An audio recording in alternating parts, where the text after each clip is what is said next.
Hello everyone, स्वागत है एक और नए वीडियो में। तो आज की इस वीडियो में हम देखने वाले हैं जो आपका 26 तारीख को प्रार्थना सभा में जो न्यूज पूछे जाएंगे उन सभी को देखने वाले हैं। तो बिना देरी किए हुए इस वीडियो को शुरू करते हैं। अगर आप चैनल पे नए हैं तो चैनल को सब्सक्राइब करके और वीडियो को लाइक कर देना है। और चलिए यहाँ देख लेते हैं फटाफट। तो आज का जो आपका न्यूज आया हुआ है वो आपका आया हुआ है गम्हरिया सरायकेला खरसवा से, ठीक है। तो यहाँ पे आज का जो शुभ विचार है वो है कि मुस्कुराहट के साथ दिन की शुरुआत करें, यह आपके दिन को खुशहाल बनाएगा। और इसी को इंग्लिश में लिखा हुआ है start your day with a smile, it will make your day happy.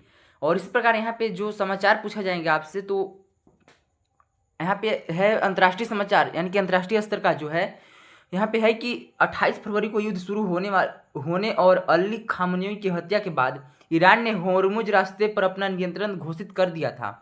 जहां युद्ध से पहले इस रास्ते से रोजाना औसतन 138 जहाज गुजरते थे, अब वही संख्या घटकर मात्र 8 रह गई है। अमेरिकी और इजरायली हमलों के जवाब में ईरान की इस नाकामबंदी ने सैकड़ों पोतों को खाड़ी के अंदर ही फंसा दिया है।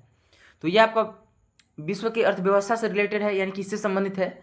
और इसी पर यहाँ पे राष्ट्रीय स्तर के अगर हम न्यूज़ देखें तो यहाँ पे है भारतीय रेलवे ने टिकट कैंसिल करने के नियम को सख्त कर दिया है। अब ट्रेन छूटने से 8 घंटे से कम समय पहले, अर्थात 8 घंटे के भीतर टिकट कैंसिल कराते हैं तो कोई रिफंड नहीं मिलेगा। और ये जो निर्णय था भारतीय रेलवे ने जारी किया है दोस्तों। और इस प्रकार राज्य स्तर के अगर न्यूज देखें तो यहाँ पे है कि नई शिक्षा नीति और बाल शिक्षा अधिकार अधिनियम के तहत झारखंड सरकार ने ड्रॉप आउट की समस्या से निपटने के लिए स्कूल रू R 2026 back to school campaign शुरू किया है। और इस प्रकार यहाँ पे 9 से 30 अप्रैल 2026 तक चलने वाली 21 दिवसीय अभियान का असली फोकस स्कूलों में है, जहां शिक्षक, माता समिति, विद्यालय प्रबंधन समिति और बाल संसद मिलकर अनामांकित व छोड़ दिए गए बच्चों को वापस लाने के साथ ही उनकी नियमित उपस्थिति सुनिश्चित करने का प्रयास किया जाएगा। और अगर खेल के बारे में न्यूज पढ़े तो यहाँ पे है कि डिफेंडिंग चैंपियन और वर्ल्ड नंबर 1 आर्याना साम्बेलका ने मियामी ओपन टेनिस के क्वार्टर फाइनल में प्रवेश कर लिया है।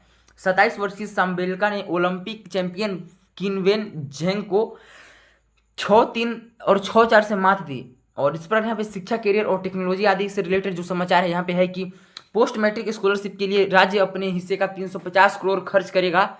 झारखंड की 4.14 लाख ओबीसी छात्रों को इस साल पोस्ट मैट्रिक छात्रवृत्ति की राशि नहीं मिली है। अब राज्य सरकार इस मद में अपने हिस्से का 350 करोड़ रुपए खर्च करेगी। वित्त विभाग ने इसकी मंजूरी दे दी है।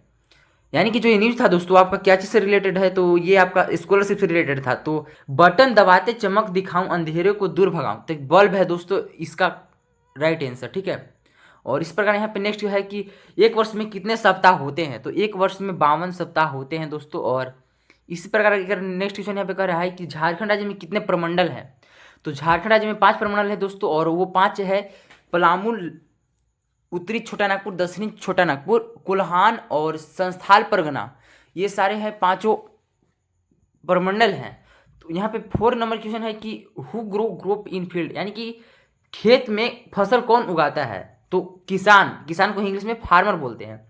यहाँ पे नेक्स्ट क्वेश्चन कि सजीव का विलोम शब्द क्या है, तो सजीव का निर्जीव होता है दोस्तों। और यहाँ पे 6 क्लास से 8 क्लास के लिए जो क्वेश्चन है वो ये है कि प्रकृति में जल कितनी अवस्थाओं में पाया जाता है, तो 3 अवस्था में, ठोस, द्रव, गैस।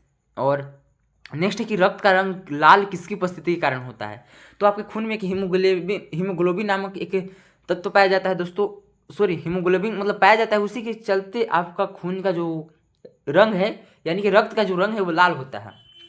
और इस पर नेक्स्ट क्वेश्चन है कि नीलकंठ में कौन सा समास है, तो इसमें बहुब्रीहि समास है दोस्तों। और इस पर नेक्स्ट क्वेश्चन है कि सबसे छोटी अभाज्य सम संख्या क्या है, तो 2। और इस प्रकार हम लोग देखते हैं तो नेक्स्ट क्वेश्चन है कि झारखंड का सबसे ऊंचा जलप्रपात कौन सा है, तो बूढ़ा घाट दोस्तों।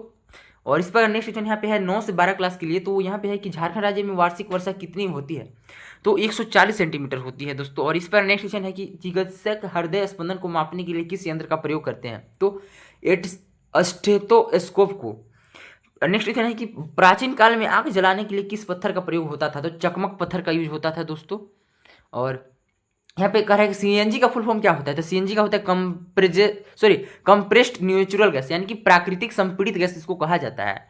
और इस पर नेक्स्ट क्वेश्चन है कि रूट √2 का मान क्या होता है? तो √2 का मान होता है 1.414।